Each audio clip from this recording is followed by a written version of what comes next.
Okay, hello and good morning. Let's take a look. Go to page 176 and look up those formulas.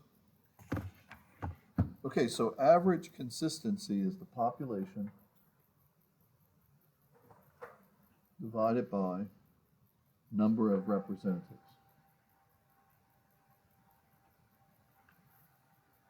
Absolute unfairness is the absolute value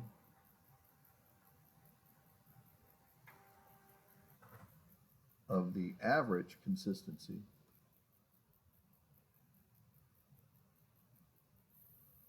of A minus the average consistency of B. And then finally, the relative unfairness is the absolute unfairness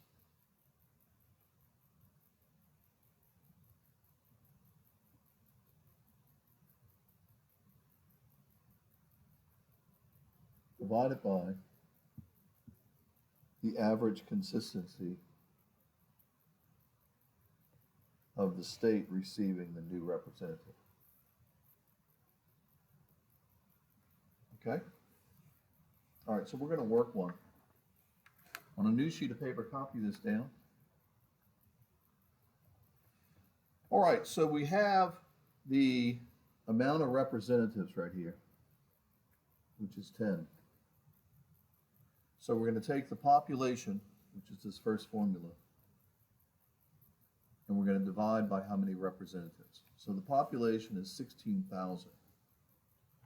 Divided by 10 is going to give us 1,600. That is the average consistency. On this one, it's 1668 when you divide. Okay, so the new one, you're going to add one more representative right here. So you're going to say 1,600 or 16,000 rather, divided by 11 representatives. And that's going to give you 1,455.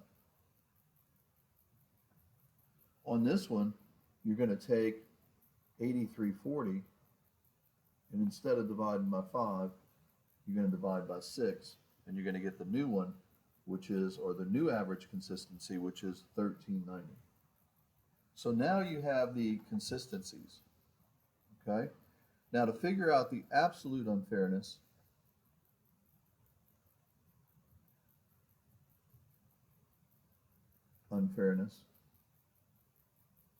you're going to use this formula right here.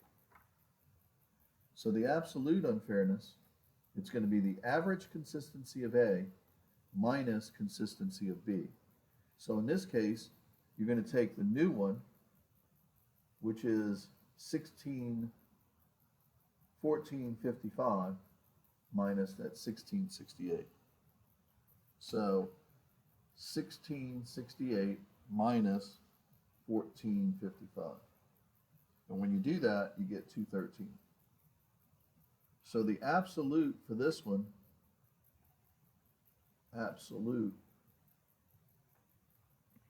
relative unfairness is 213 for this one. On this next one, you're going to take the 1390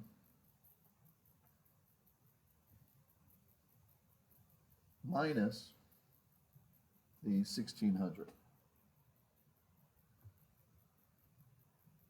And this is going to give you a negative, but you're going to put absolute value. So you're going to get 210 here. Okay, so now we have the absolute relative unfairness. Okay, now to find the relative, and this is the last part we're going to do, relative unfairness, we're going to use this formula here. We're going to take the absolute unfairness, which for this one is 213, and we're going to divide it by the new amount, which is 1455. And that's going to give you that one there.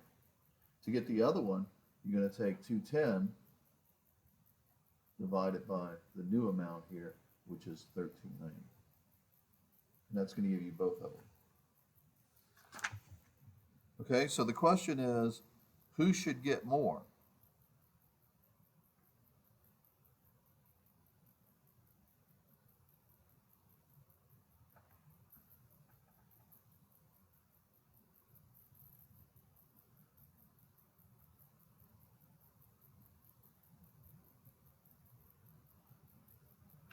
Because one of these is lower.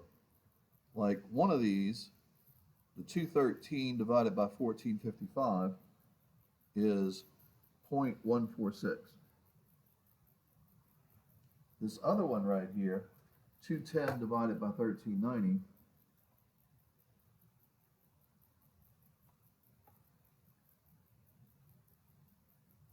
is going to give you 0.151. Okay? And so the lower one should get the new representative.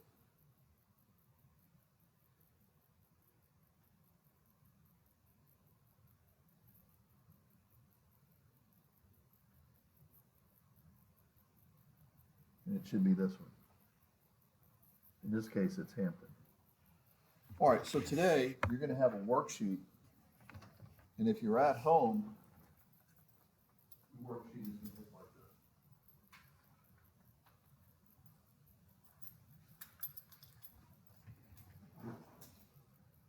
And you can copy it down, or you can look in the folder if you have to. And on the back, it looks like this.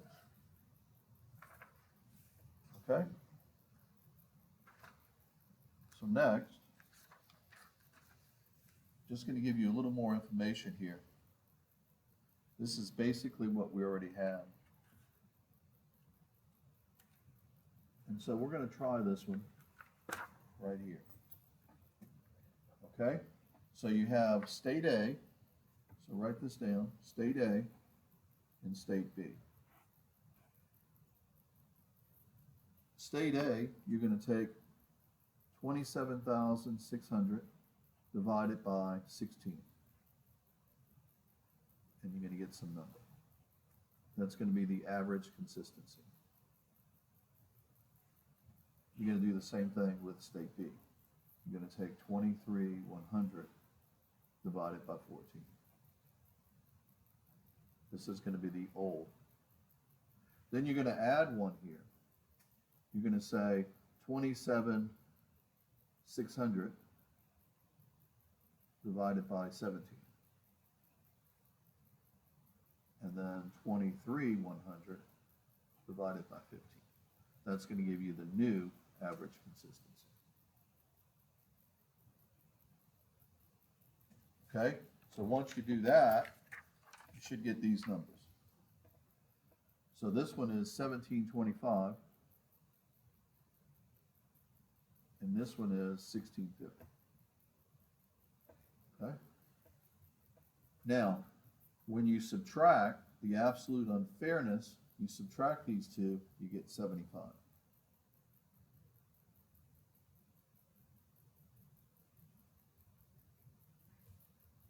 Okay, so the relative unfairness is going to be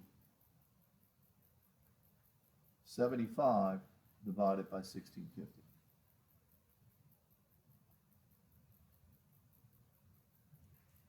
And they got 0.045.